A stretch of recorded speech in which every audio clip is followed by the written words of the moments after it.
ordered.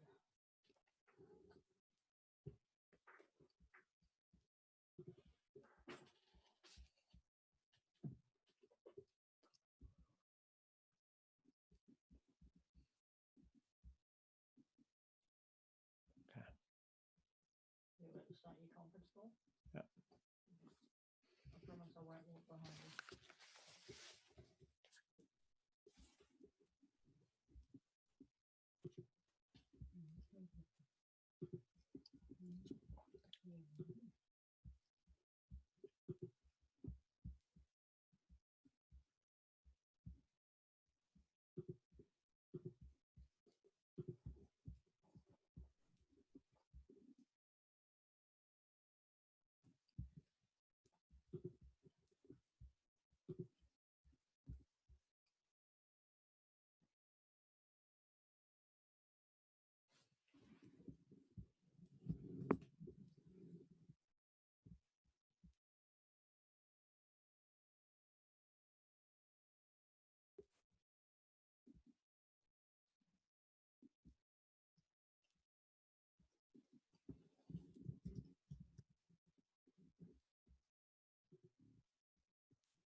So that Okay, now you can hear me. now I can hear Survivor. you.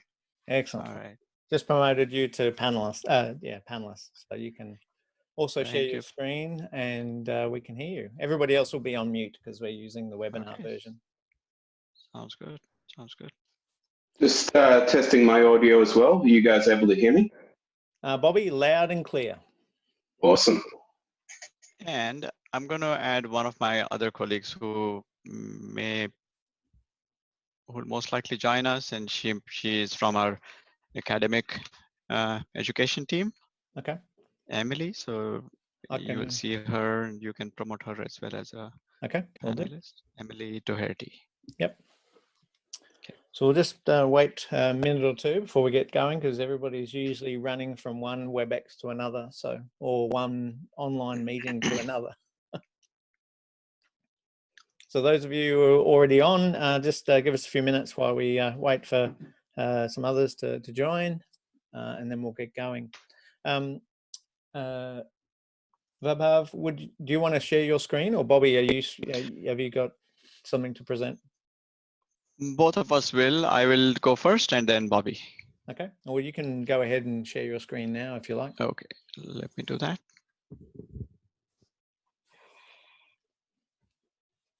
I'll just take a minute, okay? Okay.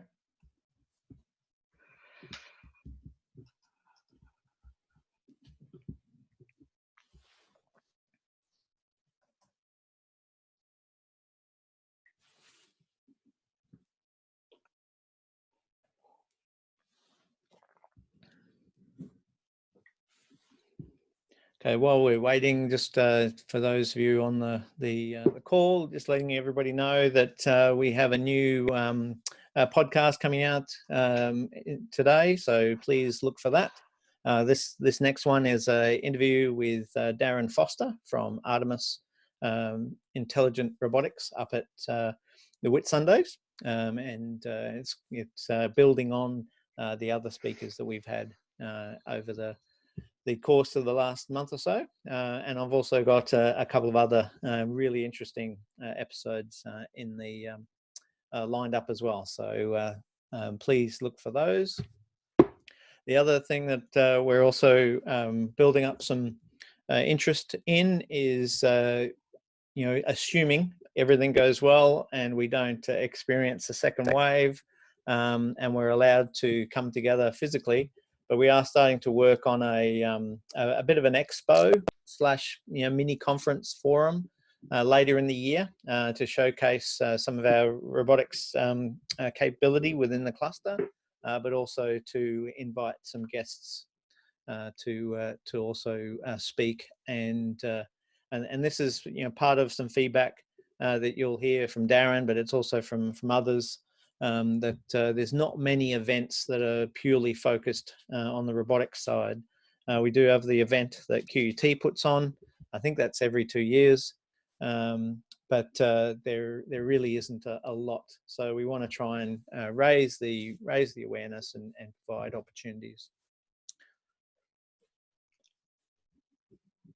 Okay, well, we might get going. So I'll just do a little bit of an introduction. So welcome. This is based on some feedback that we've got from the cluster.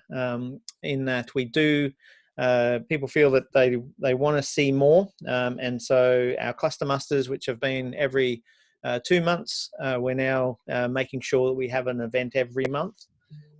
So this is a little bit different to our regular cluster muster. This is a focused, I guess, topic on RoboMaker from Amazon Web Services, and the reason for bringing this one forward is for a couple of reasons. We have a couple of competitions that we're working on, which will feature RoboMaker as a tool and a platform. But also with the growth of robotics and awareness of robotics, and a number of you in the cluster are working actively on developing products and services. We thought that it'd be a good idea to bring this forward to educate and bring awareness to some tools for rapid prototyping, and also some other fleet management capability that RoboMaker also provides as tool sets to your toolbox to be able to rapidly prototype and work through different robotic solutions in different scenarios. So that's the purpose, and so I'll hand over to, we have 3 gentlemen, or actually 2 gentlemen and 1 lovely lady from Amazon. So we have Vabhev, sorry if I'm not pronouncing your name correctly, who will go first, I believe, and then Bobby will also give us some information, and then we've got, I think, Emily, you're in support, I believe, or you've got some key insight and aspects to contribute. And so I also wanted to note that AWS is growing their capability here in Australia, and are very keen to support the growth of the robotics community here. So with that, I'll hand over to Vabhev. Yeah, thank you, Andrew. I don't have as nice a background as you do, but I think we'll make this work. Working from home without the nice background that you have. So again, my name is Vaibhav. I am based in the AWS office in Seattle. I'm joined by 2 colleagues, Bobby, who's based in Sydney, if I got that right, Bobby, and Emily, who's based right here in Seattle. So between the 3 of us, we'll give you folks an overview of what RoboMaker is. So before we get into the RoboMaker topic, what I would like to do is really get to know all of you better. So I am going to post in the chat a quick link that you guys can all take. Let me try that one more time. Copy. And these are just like a few questions just so we get to know you better, know your experiences better with simulations and robotics in general. So what I would like to do is just give you all a few minutes to answer those questions. These are really mostly radio button, yes, no, pick the option kind of questions. So I'm going to give it maybe 3 minutes. Andrew, if that's okay. Yeah, that's fine. All right, let's take 3 minutes, and if you can all please answer the questions. If you don't feel like answering some, skip them, but we would love to hear from you. And then in a few minutes, I will watch the survey results, and I'll put that up on the screen so you guys can all see who we are here. And Peter, just for your information, and thank you for highlighting the fact that I had the wrong link in the on Mighty Networks. I did correct the link, so it's the same as the updated link in Mighty Networks, and it's also the same link that I emailed everybody this morning. Thank you.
Okay, does everyone have the link? We've got a few responses here. I just want to make sure I actually um, put the link in only to all the panelists, so I can just repost it to all the panelists and attendees right here. So yeah, Tracy is asking, is anything happening here? We were waiting for people to fill in a quick SurveyMonkey response. I just pasted that link up once again. If you haven't gotten a chance to look at it, please do. Sorry for the silence. It's just useful for us to know who we are talking to, so we can tailor the content and the pitch better. Yeah, Andrew had sent it before. That's right.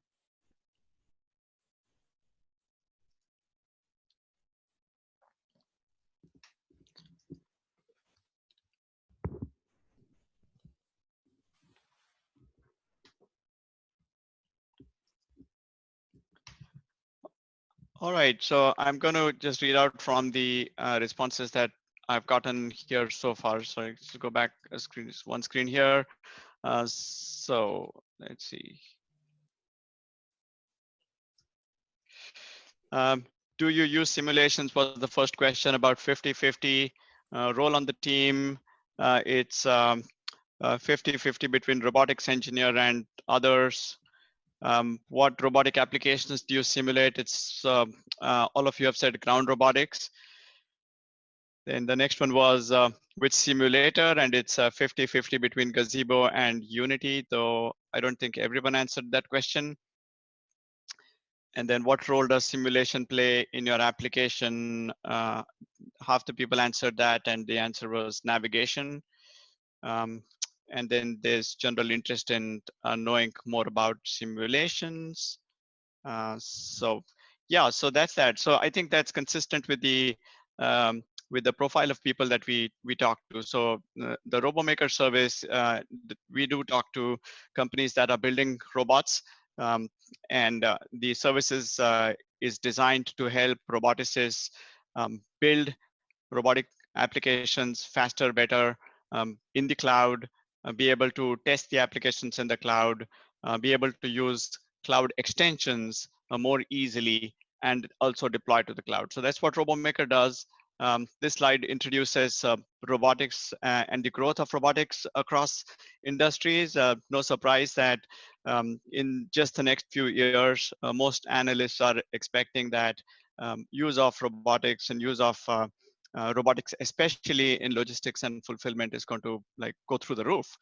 We are already seeing, based on the developments in the last couple of months, how the business environment has been reacting. Most manufacturing companies, most supply chain e-commerce companies are showing a tremendous interest in automation and robotics. So um, this topic is really getting a lot of attention lately. But that said, most of the robotic companies that we have talked to, including I'm sure all of you, have found that it's not easy to build a robotic application. It's hard. It requires expertise across multiple domains. Managing configurations is hard. So it's just difficult to keep iterating and do that speedily. Limited availability of robotic hardware for testing. Deployment management is a pain. So you as a roboticist, what you really want to do is focus your time and energy in building the robotic IP and not have to manage configurations of your software stack, not have to manage deployments to your software stack. And our goal really, after having spoken with a number of customers, is to help you with that. So the RoboMaker service was introduced by AWS about 18 months ago now. And we really help across the entire life cycle of robotic application development, starting from design and develop your applications to test and verify them, and then deploy and update the applications. Uh, Even as we cover the entire life cycle, our primary value proposition is cloud-based simulations in the test and verify cycle. Um, some of our largest customers have really found it extremely valuable to be able to run a number of simulations in the cloud and do so in an automated manner concurrently. So you will hear more about it, and Bobby will show you how some of this really works.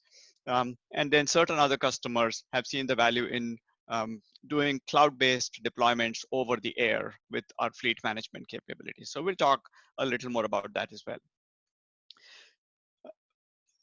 This is probably preaching to the choir here to all of you who are roboticists and been mostly using simulations, but it's always a good refresher to see what our customers have been telling us and what we have ourselves been kind of realizing through the process of building the service.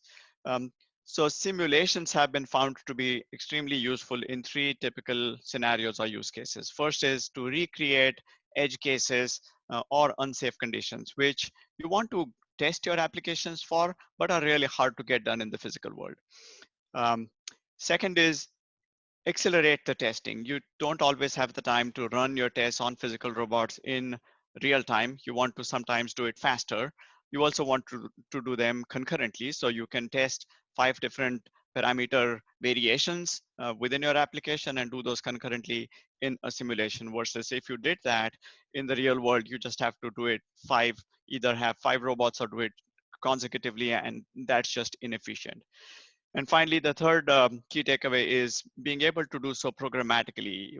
Isn't it nice that you can have expanded test coverage because you now have an automated way to run your simulations across multiple parameters? So either you're running an optimization algorithm or you're testing for your robot running in 20 different variations of the environment.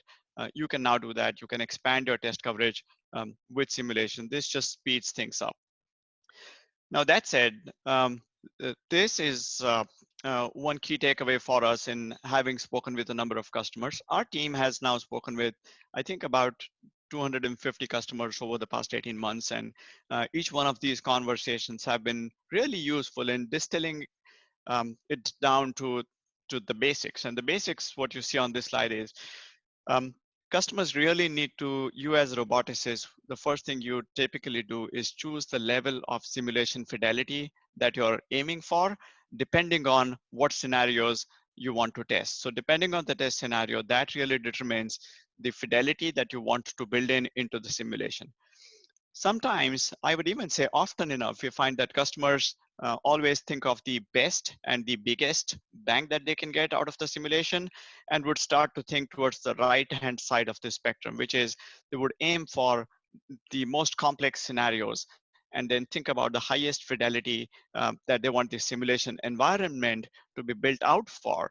And sometimes that gets scary. Sometimes it looks well nigh impossible. And that could be a stumbling block for many a customer to even get started. So our conversations with customers is, look, there's going to be different scenarios that require different levels of fidelity, and our suggestion always is to pick the golden mean and get started. So once you get started, you get a feel for it, you can then always improve on it, rather than be stuck because you don't think you can get the highest level of fidelity and do the most that you can with a simulation scenario. So looking through the spectrum left to right, we find that those customers that are most successful in leveraging simulations start on the left side of the spectrum. Most of them are able to get medium simulation fidelity done with not a great amount of effort. And sure, it may not be a 95, 99% replica of the real world, but it serves the purpose for the most part. It does give a reasonable amount of I would say um, simulation capability in the virtual world, and they're able to really make progress. So that's, I think, our number one takeaway. Our key aha has been choosing the right level of fidelity and choosing the right level of or the right kind of scenarios that you want to get started with. So you may ask, well, we've been doing simulations on our workstations. What's it with the cloud, and how does the cloud help? Now, some of the answers are obvious, but look under the covers and you would find that with a cloud-based service, which is a managed environment, now you could take your simulations yourself and run them in ECS or EKS, if you know the AWS services, essentially container services. And you could manage it yourself. But the advantage of having a fully managed service is that now you can have a highly scalable environment where you could run concurrent simulations at cloud scale with a single API call. Now, if the advantage that some of the largest customers, and you'll see on the next slide, someone like an iRobot, the advantage they find in this kind of a service is that it just takes away the heavy lifting. It takes away the burden of having to manage the infrastructure and lets them focus on the robotic differentiated IP that they're building. You, of course, get a highly reliable cloud service. It's pay as you go, and it's managed. Now, again, you folks know all of this, and I think the most interesting part of this session will be when Bobby shows you. So more than the tale, the show will be more insightful for all of you. So it's a managed service. You can do service integrations with our AI services, and that just makes it easy for you to build capability out of the box. A few quick customer examples. iRobots using simulated automated simulation-based testing. They've got their regression testing CI/CD pipeline integrated with simulations. So that just helped them increase the code velocity, running 40 automated tests for every code commit, 500 tests for software release. This cut down their bug count by about 20%. It increased their velocity substantially and even freed up a number of engineers on their team um, to not have to do configuration management. Second example, Bastion Solutions, which is a Toyota group company, they have been running simulations for multiple robots to test out a fleet. So they have software that manages a fleet of robots, and they needed to test the capability of that fleet management software across dozens of robots. In the physical world, they were only able to do the testing with just a handful physical constraints, but in simulations, they were able to test it with 35 plus robots with Gazebo. Now, you may ask, hey, Gazebo doesn't quite scale beyond 3 or 4 or maybe 5. So we did implement a different architecture here, which allowed them to scale. We have a blog on it. We'll be happy to share it with those interested. And finally, Takenaka, which is a Japanese company, they are using this for a very interesting use case, which is to generate a map by making the robot go around in the simulation world in Gazebo. So they don't make the physical robot go around in the physical environment to then do the mapping. They do that mapping in the simulated environment. So they found it pretty useful. They've taken their into construction in the construction industry. So they did the conversion of the BIM files through Collada into URDF, and then they run it in the simulation, and now they have a map that they can deploy onto the robot. So a few interesting use cases there. I'll speed up and give some time to Bobby. So deployment and updates. So we, through the RoboMaker service, we allow you to manage the deployments through the console. Just you onboard your robots. It establishes an X509 based secure connection with the robot through the cloud. You can now group your robots into fleets and then deploy them. This just gives you the power to control the deployments, and also in the gives you the visibility to robot health via integration with CloudWatch and so on. So this is a capability that some of our enterprise customers as well as robot companies have expressed interest in. I'm going to skip this slide in the interest of time. This is one quick slide on the design and development. Our service is based on ROS and Gazebo. And we offer an IDE, a cloud-based IDE, which is based on Cloud9. If you're familiar with the AWS IDE, it gives you a pre-configured ROS environment where you can do your application development, you can do your Colcon build in the cloud, and then be able to bundle it. It's a new utility that we've written, new IE over the past year. So Colcon bundle, if you're not familiar with, is something that the AWS team introduced to the community to package up all the dependencies. After you have built your application, you can then bundle them together. That makes it easy to deploy. It's similar to Cat can make, and that's what our application capabilities for deployment. Last but not the least, in terms of the capabilities, extensions through some of our AI services, CloudWatch for monitoring, for logging, recognition for image processing, for video recognition, Kinesis for video streaming, as well as Lex and Poly for the voice recognition, text-to-speech conversion. So we've had a few customers calling on these services. We've written ROS nodes for each of these. By the way, you can use these ROS nodes with or without RoboMaker. So these are published on our GitHub. So if you go to GitHub AWS Robotics, you will find the nodes, ROS nodes for each of these extensions. So if you ever wish to use them with your with the applications you're running on your workstations or in whichever other service, you always can. A quick plug here. I believe there may be some of you who are from the education sector. So we do have RoboMaker being adopted by customers in the education sector. So a number of universities have been working with us to both run some contests, but more importantly, to run robotics courses, to teach robotics courses using some of the curriculum that we have developed. The obvious benefit of using a cloud-based services. As students come in for a course, they don't have to set up the entire software stack on their laptops. The professors would just set up a cloud-based login for each of the students who would just come in and be able to access the environment that they have curated, that they have set up.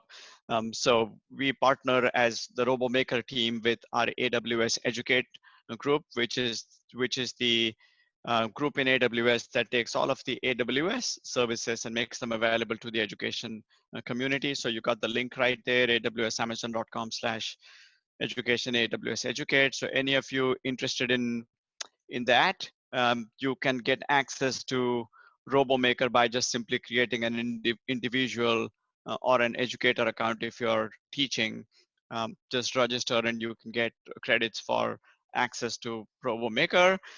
If you are teaching in a university, you want to establish and set up a new curriculum, a new course for teaching robotics, and you're looking for a platform in which you want to have your students be, taking the lessons or doing their development, running their tests, running their simulations, you can do that right within the RoboMaker console.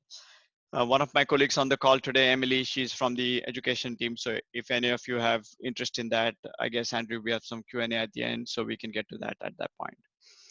When you get the slides, you'll have these links. We have some really cool workshops that you may be interested in. Some interesting blogs where we have done, like I said, multi-robot simulation. We've had some large enterprise customers read the blog and reach out to us saying, hey, we are interested in this, and we are working with them. We are open to any feedback, any ideas you guys may have, and we'll go from there. So that's what I had. I think the more interesting part will be, Bobby, if you want to take over and show more than me telling. Sure thing. Thank you. So I'll stop sharing. Yep. And I will start my video and I will share my screen. Let's see if this works. Okay, so hopefully, are you able to see the main slide and not my notes? Yep, we can see the main slide. Awesome. Okay, cool. I'm looking at the right slide. So I'll just quickly introduce myself. I just realized that there's a cable hanging out of the wall, so just ignore that. Obviously, my background isn't as nice as Andrew's either. So as you can tell already, I'm a bit of a maker. I enjoy hacking things together. So my name is Bobby. I'm a solutions architect out of AWS, and specifically closer to your neck of the woods. So I'm in Sydney, Australia, not too far from Queensland. And I'm really excited about sort of diving a bit deeper into what AWS RoboMaker provides. Two of my passions, one of them is really lowering the entry bar for emerging technologies, specifically for enthusiasts to be able to get hands-on with emerging technologies such as robotics or machine learning. That was previously considered quite difficult, especially in the realm of machine learning, requiring considerable amounts of previous knowledge to be able to build out intelligent robotics capabilities. And then the other one that I'm pretty passionate about is around providing access to enterprise-grade technology to startup organizations. So that was another thing that was typically out of reach for a lot of startups, just because of the amount of upfront investment for sort of best in breed technology.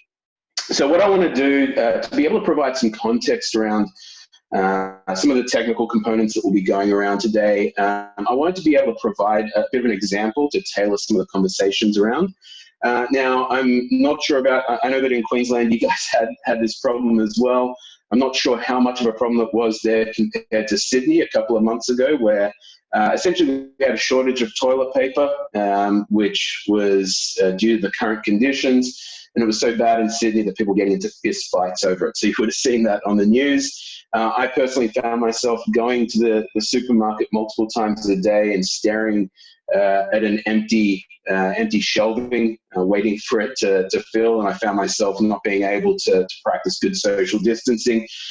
So I wondered how robotics could potentially be able to remediate this and sort of build a fun proof of concept, which hopefully you will be able to see in this video. No, I'm not sure if the sound is coming through. You guys able to hear the sound at all? We can definitely see the pictures, but oh, here we go. A little turtle. Yeah. Okay. So unfortunately, you probably didn't hear the sound, but it is voice activated via Alexa. So this is I call this the TP bot, the toilet paper bot, which acts based on voice command. It's able to understand a conversation, and then after you've given it the instructions, it then goes and actions that appropriately. Some of you may be familiar with this hardware. It's a pretty good educational platform. It's the Robotis TotalBot 3 Waffle. With a open manipulator, so that robotic arm that's mounted on top. You can see that there's a LiDAR spinning on top of it for being able to perform SLAM. It's able to map out a room and navigate appropriately. And it had that front mount camera as well, specifically for being able to, you would have seen the Aruco marker possibly that was below the toilet paper, specifically on the box, which it was able to do to ensure correct positioning for executing that manipulation. So it's certainly an interesting use case. It was a bit of a proof of concept, a bit of fun just to see if something like that was possible. And this is sort of how I'll frame the discussion around this sort of use case, because I think we can all relate to it in one way or another. So to be able to build out this capability, definitely, as mentioned by my colleague before, we're using sort of the robot operating system as part of RoboMaker. For those of you that aren't roboticists, the robot operating system is understandably confused with actually being an operating system, which it is not. It's more a development framework and the accompanying ecosystem that includes development tools and a simulation engine, which my colleague sort of described, that replicates those real-world physics to be able to test out our robot in.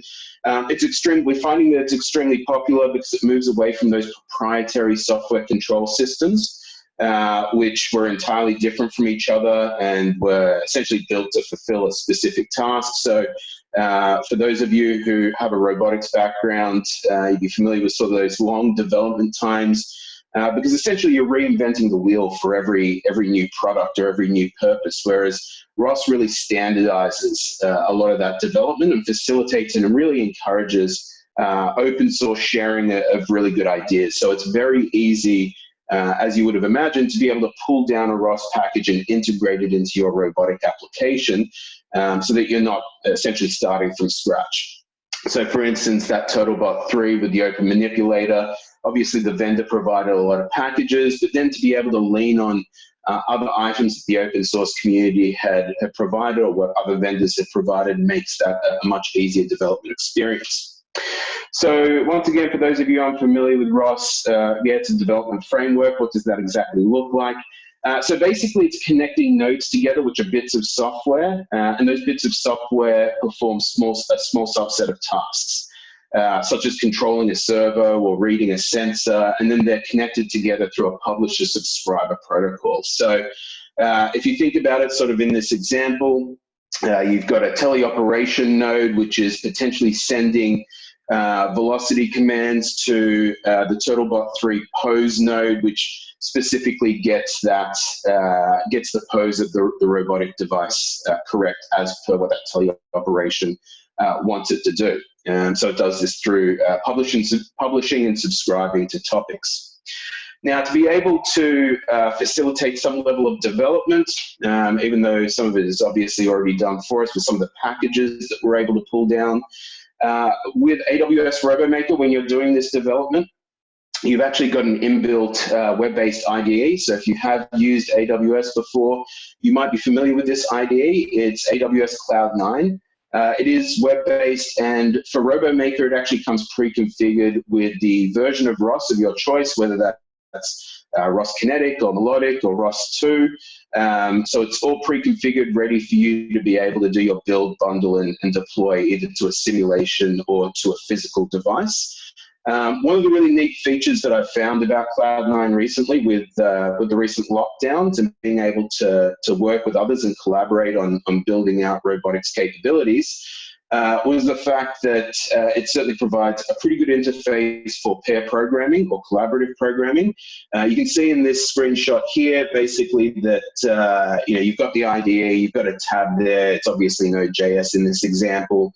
But you can see multiple people editing away. It's really good if you need to assist a colleague with trying to understand or debug the code, simply being able to jump in on the same tab and see what each other are doing and comment appropriately. So it's been a bit of a godsend for some of the workshops I've been running over the web recently. So you would have seen, well, unfortunately you didn't hear in the example, but you would have seen the camera pointing at an Alexa device. It was an Echo Dot. And specifically, I was able to provide voice commands to power the robotic device. And at a very high level, it looks something like this. So I was speaking to Alexa.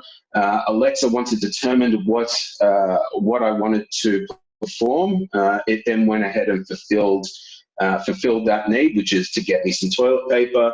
To be able to do this, what we actually do, Alexa, when Alexa just finally figures out what you want, it then invokes what's called fulfillment, and it uses an AWS Lambda function to perform that fulfillment. An AWS Lambda function, for those of you not familiar with AWS platform, it's a serverless platform. It allows you to basically dictate a procedure or workflow as code, whether that's in Python or whether that's in Node.js or any other favorite runtime that you have. You can dictate specifically that workflow or that procedure, and that's invoked in an event-based manner. So you're only paying for when that function is invoked and for the time that it's invoked. Very different from if you were to run this code on a server and have that sitting idle waiting for that invocation.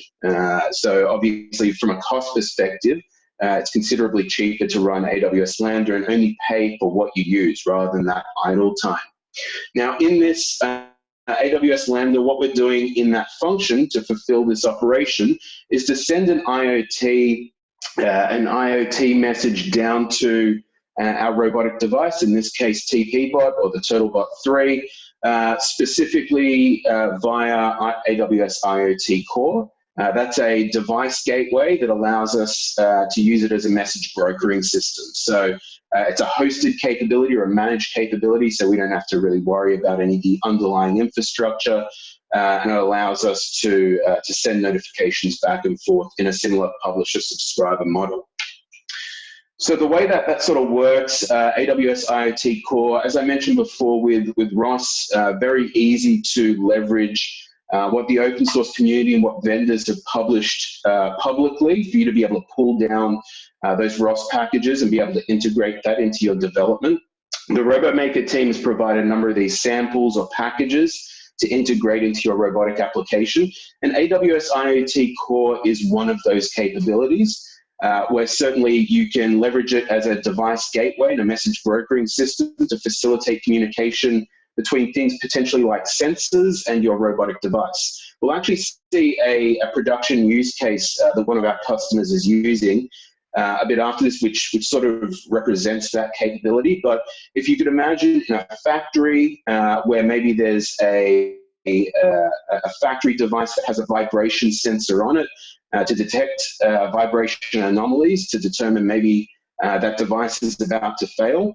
Maybe you want to perform a manual shutdown of that device and it's an offshore facility. You could imagine how that sensor could potentially send a message via AWS IoT Core directly down to our robotic device, which is a mobile manipulator similar to TPBot, that's potentially able to perform that manual shutdown.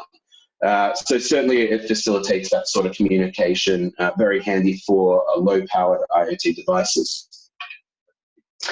Now, some of the other sorts of capabilities that we provide out of the box in terms of those ROS packages is some of the more popular ones are around our machine learning stack and our machine learning services. So with AWS, you typically see this 3-tier when it comes to machine learning capabilities. So we want to provide capabilities for all the different for all the different backgrounds that developers come from, whether they have a strong machine learning background and they want to choose maybe their framework, their libraries, as well as some of their hardware that they want to be able to perform inference on, or they want to perform training on. That bottom layer is usually where they operate. That middle layer is for people that may understand, they may be able to leverage other folks' algorithms, bring that in, maybe even perform transfer learning on models.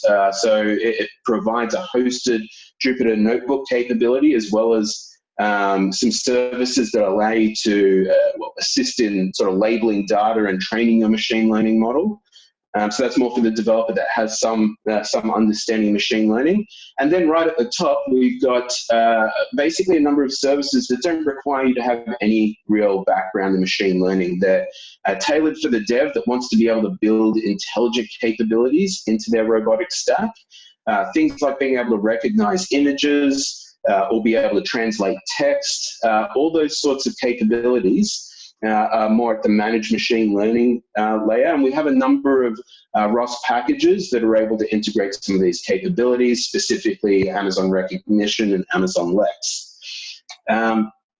So diving a bit deeper into what Amazon Lex provides, this is basically an engine that is based on Amazon Alexa. So rather than having to talk to an Echo device, you can actually build that capability, that conversational capability, into potentially your robotic device. Maybe it has a speaker and a microphone, or maybe you want to talk to your mobile phone or text with your robot.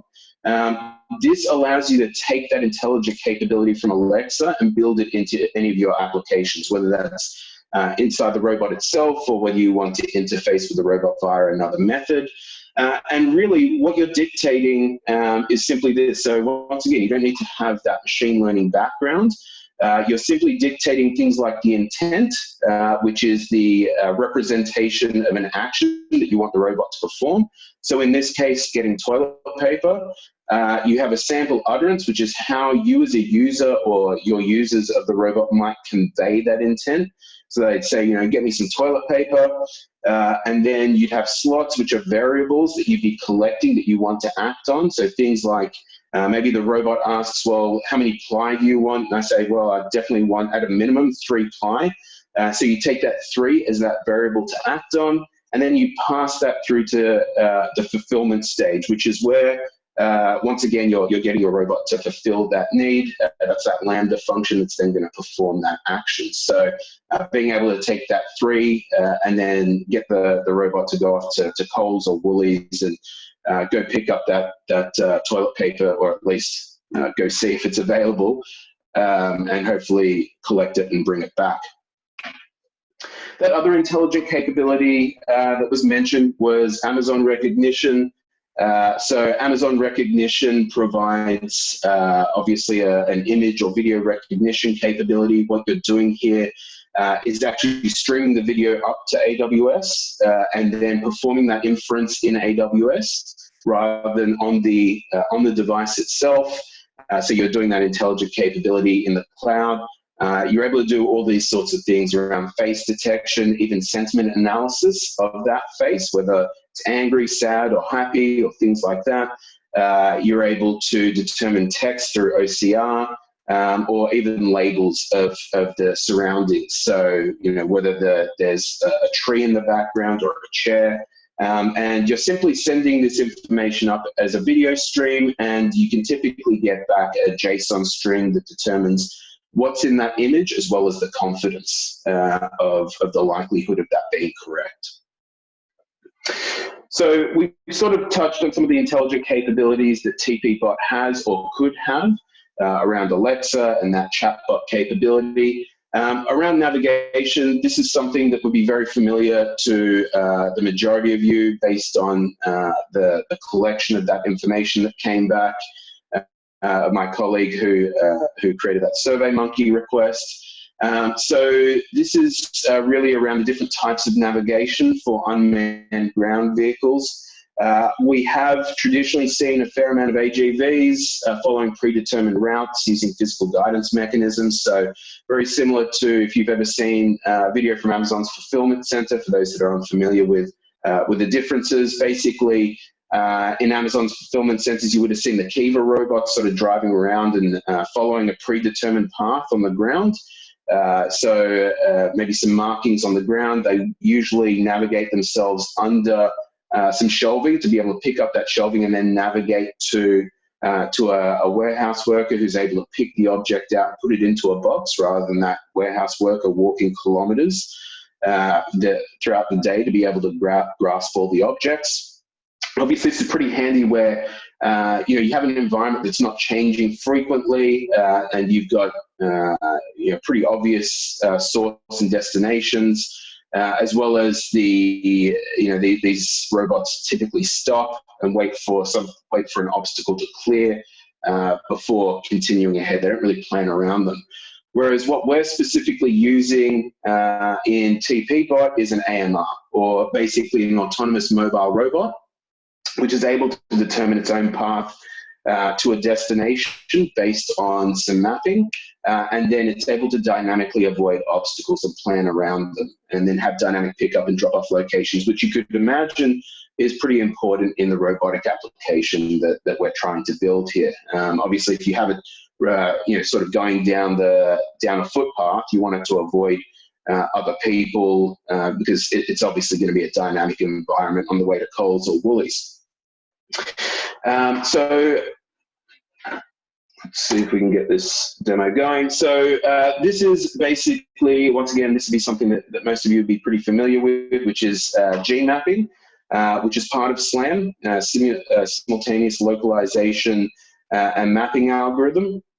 So what we're doing here is we're manually driving the robot around the environment using the onboard sensors, specifically the LiDAR, to be able to create a 2D map of the environment, which is essentially called an occupancy grid. What's really great about ROS, I find, is that it's really easy to integrate the G-mapping algorithm into an existing robotic device, as long as you dictate where those sensors are on the robotic device. As my colleague mentioned before, Takanaka are using this specific capability. They're actually bringing in their building information modeling and building that capability out, building out that mapping in Gazebo, and then actually building the map by driving around the simulation, taking that map and then deploying it out to their physical robot. So people aren't sort of walking around navigating the physical robot around, building out that map in the real world. Now, once again, something that most of you would probably be quite familiar with is really that navigation capability using that map. So you would see on the right-hand side, we've got Gazebo once again. This is navigating around a pre-built gazebo house. And you can see that the TurtleBot on the left-hand side has sort of built out a path that it's navigating, and that I'm just sort of dropping couches out of the sky, which obviously you can do in Gazebo, you're Lord of the world. And basically you can see that TurtleBot has dynamically changed its navigation to ensure that it doesn't collide with those couches and ensure that it's got its most optimal route out. So obviously pretty useful for TPBot. Now, okay, cool. So we've got basically a navigation capability, and we've been able to test it out in a simulation. This is probably something that maybe you might not be as familiar if you haven't played around with manipulation capabilities before. Certainly mobile manipulators are a very interesting robotic device, having to sort of be across two different domains, whether that's AMRs plus a manipulator. Typically, if you have a manipulator that's set in stone, it can be a lot easier to really be able to reach out and grasp an object than if it's moving around. So there's a combination of capabilities here. in ROS, you're able to use the Move It framework for motion planning and manipulation. The Move It framework makes it a lot easier to be able to integrate a manipulator capability into your robotic device, and this works in RoboMaker as it would outside of RoboMaker if you're using the ROS framework. So it provides a lot of that motion planning, manipulation, collision checking, and kinematics capability. And it provides this in forward kinematics, provides both forward kinematics and inverse kinematics. So with forward kinematics, being able to set the joint angles in the robotic arm to be able to reach out and grasp something, or with inverse kinematics, being able to specify specific coordinates within a 3D space, and then having it determine the joint angles required to be able to reach out and grasp that object. And that includes, with the Move It framework, being able to avoid potential obstacles to be able to grasp that object. So being able to integrate that makes it a lot easier to be able to navigate and manipulate objects. So what you can actually see here is a bit of a screenshot of the simulation, which I'll show in a sec. But you can see sort of similar to the real world example that I showed before, except instead of toilet paper, it is a can of beer, which has a similar shape, obviously a different weight. But I guess one thing that's great about Gazebo is that you get quite a rich model library that you can easily just deploy into your existing simulations. There's not a huge need to be able to go off and create your own models to deploy into an environment. You obviously might need to change the weight or the inertia or the friction of the model, but certainly you can deploy those into existing sims. One other thing you can see there is the Uruko marker that's on the front of just below the beer on the front of the stand. So one thing I'll just show this. So this is a bit of a simulation. Admittedly, I thought this simulation was going to work this morning when I fired it up to take a recording, and then I forgot I was messing around with it about a month or two ago, and so it doesn't exactly work. I was essentially messing around with it to be able to get an understanding of robotic arm movements. If you've ever played with a robotic arm in the real world before simulating it, and you've specified the incorrect joint angle for one of the joints, maybe you've forgotten to put a negative symbol in front of the angle that you wanted to specify.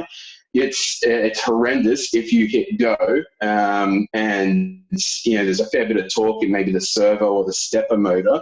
And I've got a fair few 3D printed robot arms that I 3D print myself, and I've just smashed the gripper into 1,000 pieces as it's gone head first into the ground. So typically, I like to simulate robotic arms before I actually try out that trajectory, executing that trajectory in the real world. I've damaged many coffee tables, and I'm not allowed to test things out in the living room anymore. And I've had to reprint grippers many times. So typically, I usually tend to use simulations to test out executing trajectories, and this is one of those times when I was sort of testing out the robotic arm, and I didn't have enough time to fix it. So you can see it just sort of knocks over the can. So one thing that's actually interesting about this, you can see that I don't know if you can see that quite clearly, but you can see that the arm is extended so far out that it's actually tipped the Turtlebot 3 over a bit. And obviously this is something that you want to avoid. It's certainly something that's picked up in simulation. So this sort of gives you an example of where you can pick up potential failures and be able to ensure that you're not pushing them through to a physical product. One other thing that I'll note here is one of the difficulties I personally had with SLAM is being able to really get an accurate movement. So whether that's being able to get through a narrow corridor or whether that's to be able to get really close to a object to then be able to execute a trajectory and pick up that object. So what I've actually done in this simulation is use SLAM to get close enough. And then once it's picked up that Uruko marker, it uses the pose of the Turtlebot in relation to that Uruko marker to determine how close to get to that beer can before actually reaching out and grasping it. So it gives you sort of a bit of an idea of how that works, how to get close enough to be able to execute that movement. So hopefully, eventually we get that working. I didn't get the chance to get it working this morning, but I thought still good example of how things could fail in a simulation. But typically, as my colleague mentioned, we have a deployment capability in AWS RoboMaker. It actually leans on AWS Greengrass. If you've ever seen that product before, it's part of the IoT suite. AWS IoT suite. It allows you to install an agent basically on your robotic devices and then register those robots within a registry service, and then be able to identify, track, and organize those robots into optimal fleets. And then it provides that encrypted over-the-air update mechanism using certificate-based authentication to then deploy robotic applications to fleets of hardware. So one thing that RoboMaker definitely supports is conditional updates. You don't want to be pushing an update when a robot is halfway through a task. If you could imagine TP-bot crossing the road and then an update is pushed out to it while it's halfway in the middle of the road, chances are it's going to get smashed into 1,000 pieces by an oncoming car, or someone's going to steal my toilet paper. So we definitely want to avoid that. We want to ensure that we're only rolling out updates when that robot is docked and has a full charge of battery. But the other thing we want to do is also set a threshold, which we can do in RoboMaker, specifically a failure threshold. We don't want to be pushing out an update that potentially is going to brick our robotic fleet. So for instance, we can have a deployment job of 10 robots, and we can say that we want to deploy concurrently to 20% of the robots at any one time. So we've deployed to the first 2, we've deployed to the second 2, and what we have is a failure threshold of 15%. So as we continue to roll out that deployment, we can detect if that failure threshold has been breached, and then ensure that the rollout is ceased, and ensure that we're able to fix that problem before we continue that rollout to that robotic fleet. So really ensuring that we don't run into any issues where we have to run up to every robotic device and do a hard reset on it. So one thing that was mentioned before was really around that automated testing behavior. So as you can probably tell, there's a fair few manual steps that we did to be able to build out TP-bot, whether that's be able to cut code in Cloud9, do a build, bundle, and deploy to a simulation. From there, we're sitting there watching the simulation. It fails, go back to the drawing board. And as you heard before, iRobot actually uses an automated testing capability, which would be similar to this. So what we're able to do is, if you're familiar with Git flows and good development practices, you can leverage some of the AWS code suite to be able to do things like push your robotic application to a Git repository called AWS Code Commit. From there, you've got basically a hook that's able to then take that code, bundle it, and deploy it to a simulation. And then using that service that I mentioned before, AWS Lambda, be able to run some serverless tests against that simulation to determine if it's succeeded or not, if it's been able to reach out and grasp that object and then take it and place it in another location potentially. And so iRobot is a pretty good example of where they've been able to do 40 automated tests on each code commit, really improving their regression testing and their test coverage to ensure that they're minimizing the amount of time of manual steps. So if we had a good, good simulation, all the tests are clear and complete, we could do a merge with the master branch in our Git repo. And from there, we're able to then take that, we're able to automate potentially a push out to physical devices. You can even gate this, so to ensure that someone hits the yes, definitely go. But once again, we're sort of doing a build, bundle, and deploy. But this time, we're actually deploying to physical robots through the fleet management capability. So certainly, you can automate that entire lifecycle process. Using RoboMaker and some of the code suite, the AWS code suite that we provide around code pipeline, code build, and code commit.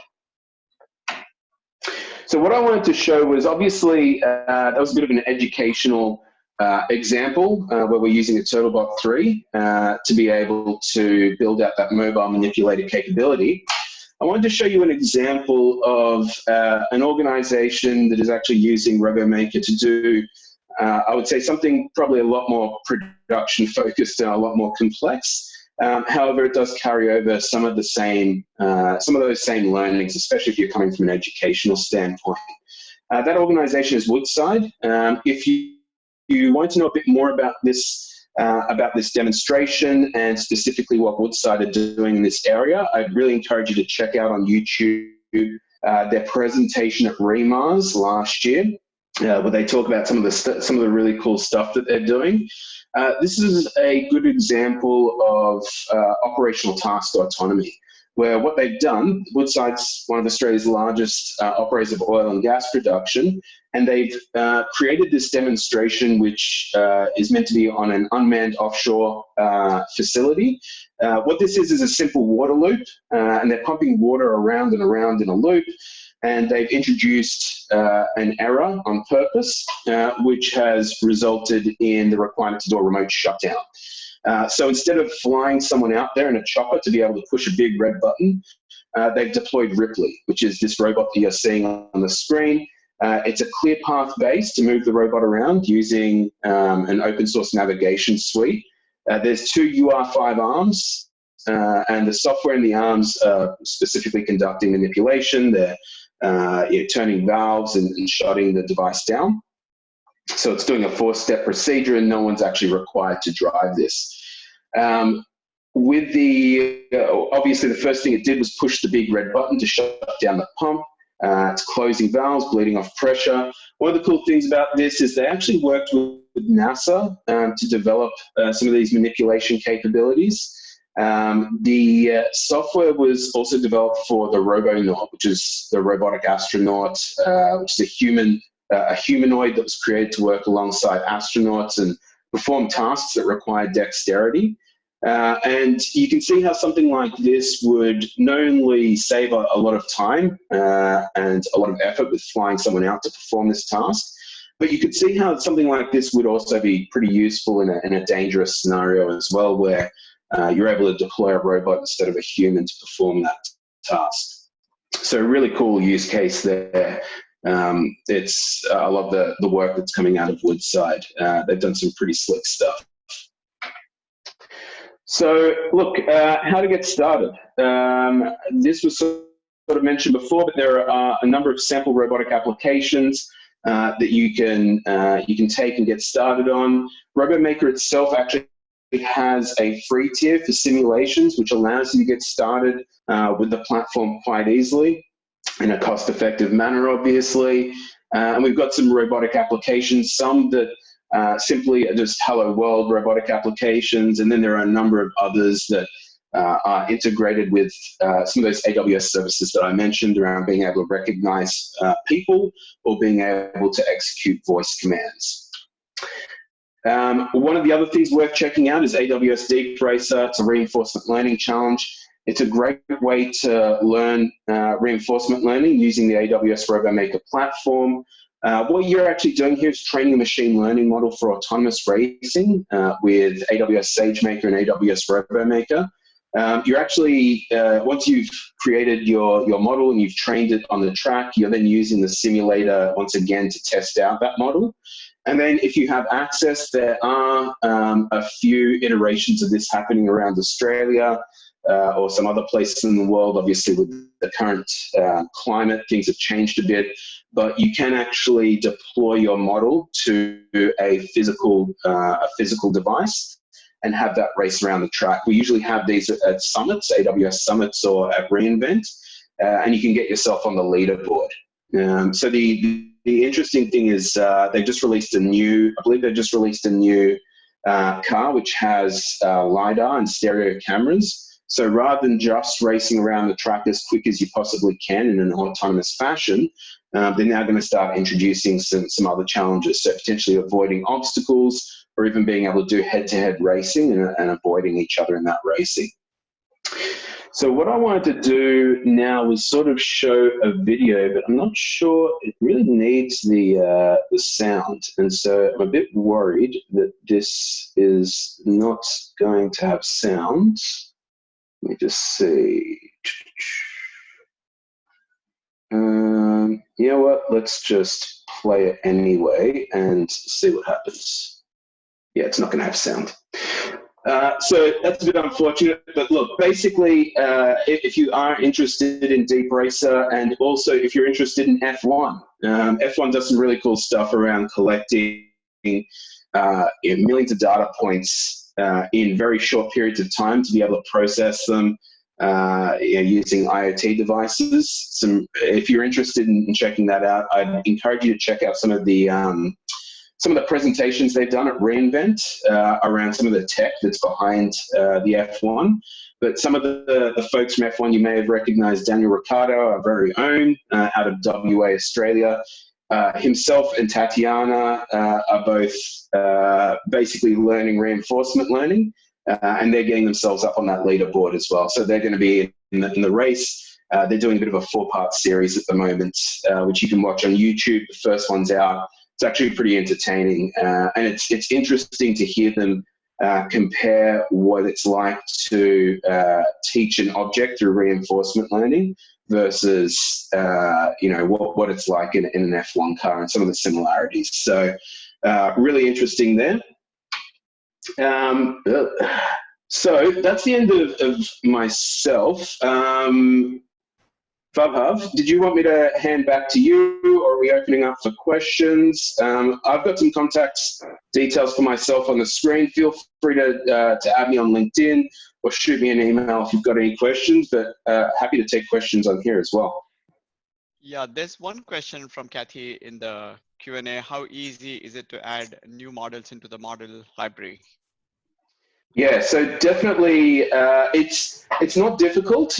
You still need to, one of the hardest things I've personally found is trying to work out how to export the path of your custom models. So what you can do is you can basically create custom models, and then from there you can actually export that path to your custom models into Gazebo, into the Gazebo library. So then you're able to access them not only within your simulation, but even if you're building out a Gazebo world, really easy to add those models. One thing that I will say is that actually creating a model from scratch, it's variable. Like a lot of the time, I usually get an existing model, which may look sort of similar to what I want to build, and then I'll basically hack it up and make it look like how I need it to.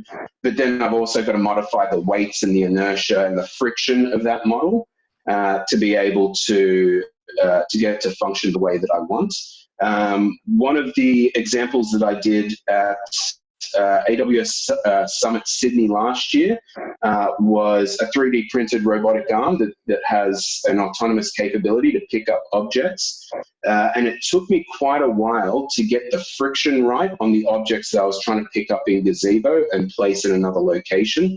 Every time I try to go and pick it up, it was a Coke can, and like just messing around with the friction, it would always slip out of the hand as I was whipping the arm around to then place it in another location. So there's a bit of effort involved in creating custom models for Gazebo, but certainly it can be done in AWS RoboMaker. I've got a question for you, Bobby. So you talked about the various other capabilities, especially the AI capabilities that can be linked in. There's a local company out of Melbourne, really, that's doing quite a bit of work with brainwave measurement and also trying to use that for control. And there's on the F1 theme, there's a video out there where they actually use brain wave measurement to drive the car around the track. Is there an interface, or there is some work? Unfortunately not. It's interesting because it's something that I've wanted to play with, and I'm trying to convince my boss to let me expense a headset so that I can play around with that capability as well. And interestingly, like I'm actually from Canberra originally, and I took my nephews to the science museum, or the science center out, Questacon, and they've actually got they got that device there as well, and it was really hard to control. Nearly, I just don't have the focus. I can't focus for longer than a couple of seconds. So my nephews were actually beating me in it, and they're like 5 and 6. So, but yeah, there's no real interface out of the box for that sort of capability. We do have interfaces at the most for sentiment analysis, but that's like looking at the face and determining what level of sentiment. But yeah, unfortunately, not something that we have out of the box. Well, you might have to come up and interact with some of the groups, because we also got I guess a neighbouring cluster that we work closely with, and it's Bionics Queensland.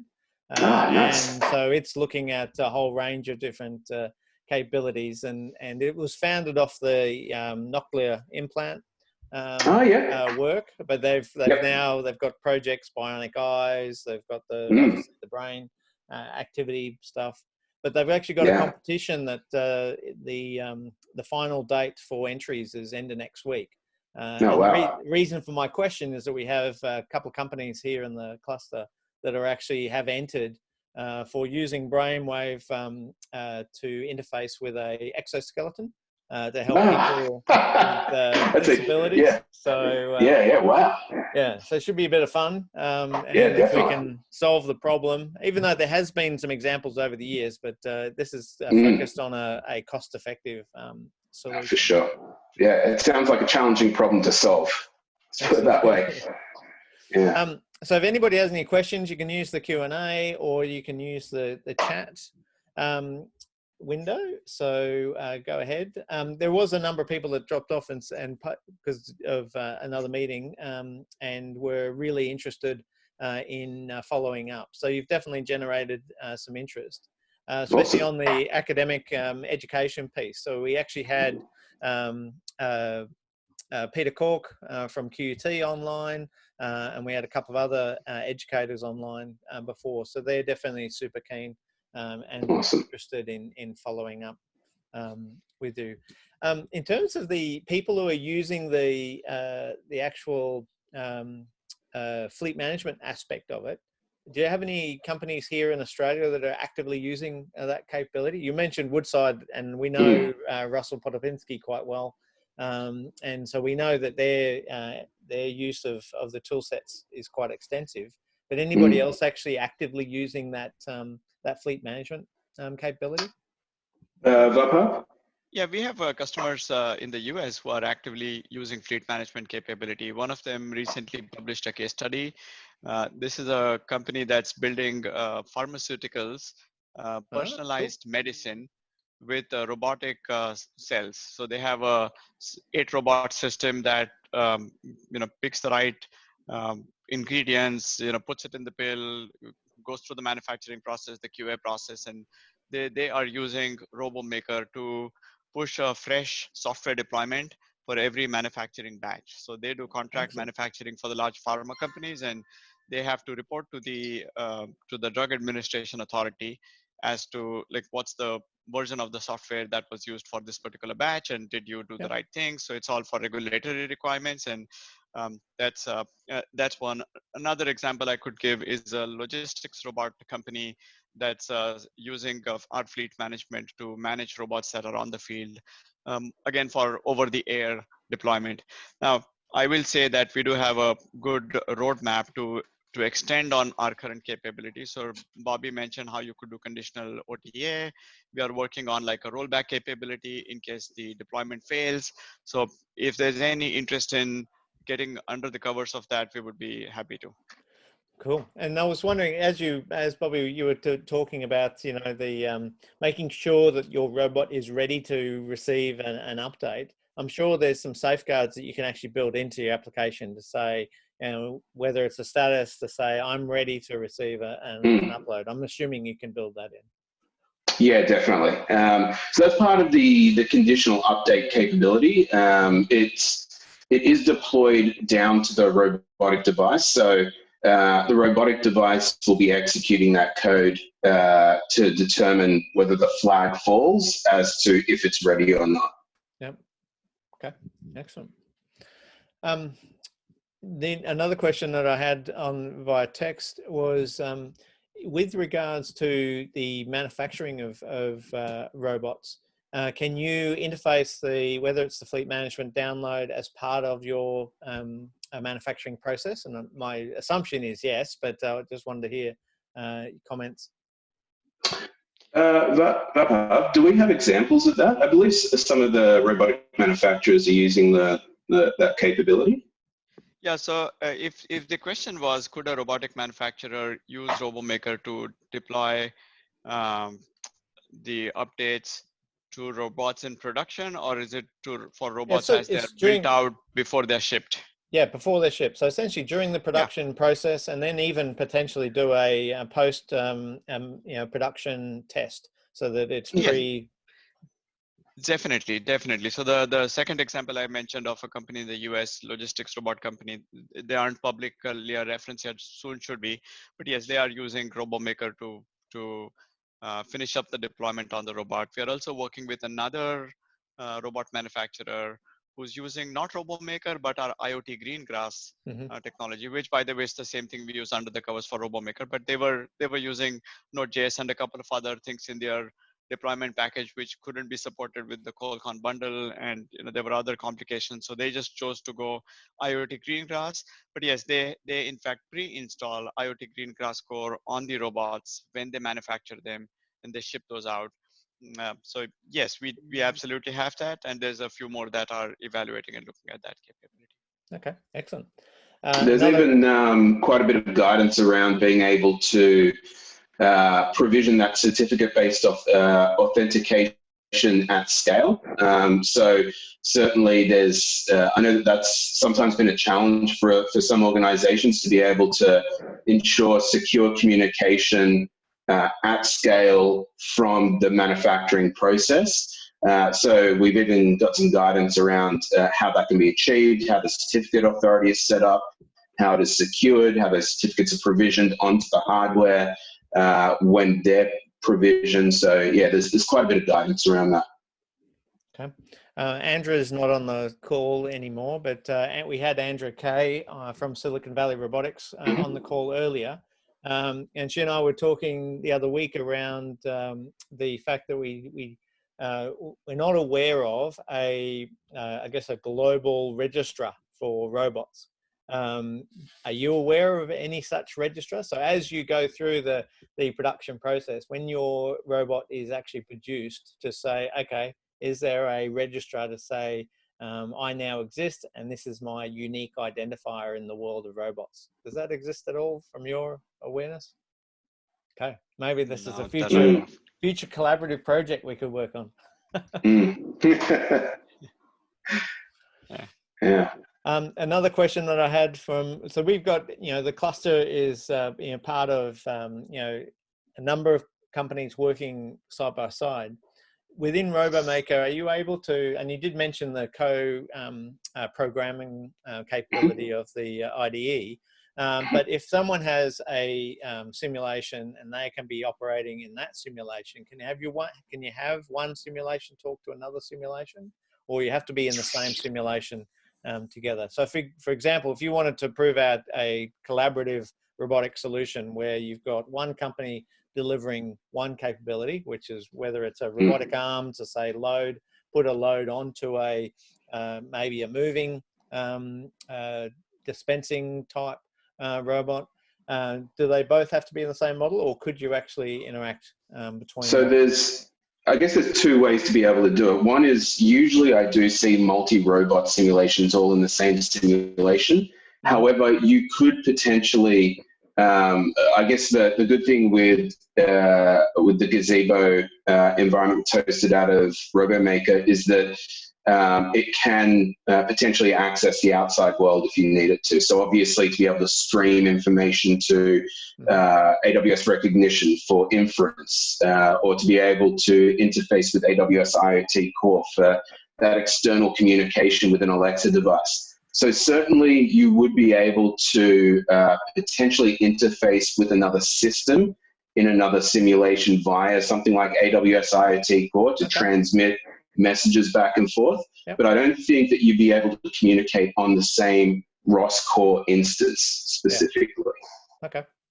Yeah, we also, in addition to IoT Core with MQTT, we also have port forwarding that is enabled. So you could open up a port for communication with other systems. So I think we'll need to investigate, like Bobby said, if they could coexist on the same ROS core. But yeah, you could send messages, receive messages. You can pick up information published on ROS topics. So one example that we have actually got on the case studies that the one slide I used is Bastion Solutions is using an example of multi-robot simulation where we actually spin up multiple simulation instances, but now they're all running in RoboMaker. So that's where the complication comes in. Yep. But in our example, we had multiple simulation instances spin up within RoboMaker. And then there was another piece of software which was running on a, let's say, an EC2 instance, which could then, through port forwarding or MQTT with IoT Core, communicate with all of these simulation instances and pick up, the position information or send, receive messages of the position of the location of the robots and be able to pass it back and forth. So some of that is possible. I think Bobby we'll have to maybe get back with some more details on that. So we have a question from Nick. So we currently Q&A. So we currently run ROS via WSL on Windows IoT and are looking into moving to the newer ROS on Windows environment. Can you make any comment about the compatibility of AWS services with running on a WSL or ROS on Windows environment as opposed to pure Ubuntu? Vaibhav, I know that at the moment you wouldn't. So at the moment the Cloud9 instances that you're doing development on are Ubuntu instances at the moment. I don't believe you can get like a Windows Cloud9 instance. What you can still do, however, some of our customers certainly still do the development even on their local machines. Do the build and bundle on their local machines, and then ship to RoboMaker's simulation capability. I'm just not sure that would potentially work if you were shipping from ROS on Windows into a sim that is going to be running on Ubuntu as well. So I wouldn't be able to comment on that. We'd need to find out and get back to you. Okay. Thank you. And then in the chat, we have a question. Is there any, or has there been any cases of integration of RoboMaker with other simulations like Mujoko? So I would say we haven't seen Mujoko specifically, but we do have a capability in RoboMaker that we call managed applications, which allows you to bring in your own application and run it in the RoboMaker environment. So assuming it's still a ROS, so you could still benefit from the managed ROS part of the environment. And instead of using Gazebo as the simulator, you could use another simulator, bring your own simulator, and still be able to interface with the ROS message person ecosystems. You could still run it as part of the RoboMaker environment. So we have a couple of examples of customers doing that. On the flip side, if you were using, let's say, Gazebo, but have either a customized version of ROS or even a non-ROS environment, I would say, you could use ROS Bridge to communicate with your messaging system, even if it's not ROS based, convert that into ROS messages and then push it into Gazebo. So ROS and Gazebo as the two key components of the system, you could swap out one of those, and if you swap out the simulator, you use the managed applications capability. If you swap out ROS, you could use the ROS Bridge capability and still make it work. Now, of course, if you have neither ROS nor Gazebo, then the value of using this is kind of limited RoboMaker. The edge case there is if you are using ROS with a non-Gazebo simulator and using, let me start again. Non-ROS with non-Gazebo and non-ROS with Gazebo, right? So you got two different simulation environments, one using Gazebo, one not. You could still then can find some value in running at least Gazebo in the managed environment. So it gets nuanced, but yes, the technology would support it. That was a thank you. Any other last questions? Like, we are getting close to time. So it looks like, so I'll put out a note to the cluster. So if we do get any other questions, we'll definitely funnel that through to you guys, if that's okay. We do have one last question. Do you support ROS 2? Which is what I think I asked the same question. Yep. Yeah, definitely do. So yes, I'll just quickly elaborate. So we support ROS 2 dashing right now. Now that's, we don't recommend using it in production just because the code has not been super stable. But our team, we actually have, I think, 3 or 4 or a number of engineers. I don't know the exact number and I shouldn't even erase that. But we have a few engineers working on contributing to the ROS community. And we are supporting the Foxy release, which is coming out in, I believe, a month or so, less than a month. So yeah, if you need to get any more insights or help on ROS 2, we have some subject matter experts there. Okay, excellent. One last request for any questions. I think I'm certainly I'm always surprised with the amount of capability that AWS has. So every time I look at your catalog of services, I'm blown away. So it's really good to see, and I hadn't realized how much integration. So what you displayed, Bobby, was really valuable in terms of how we're connecting. We're actually getting or we've had launched an AI hub here in Queensland, and so we're expecting to get a lot more, hopefully, collaboration between a lot of people in the AI space with. Because AI and robotics go, hand in hand from a whole range of reasons that you touched on. So I'm hoping, that we can report back fairly soon. Some use of all the tools, if not a subset of the tools. So awesome. So I want to thank both of you and Emily. I know you've been quietly seeing and observing, so thank you for joining us from Seattle. And thank you, Babiv and Bobby. Great presentations. We have recorded this, and we're going to circulate it to those who really wanted to be here. But as it seems to be the norm, now that we're 2 months into this crisis, that everybody is way busier than they've ever been.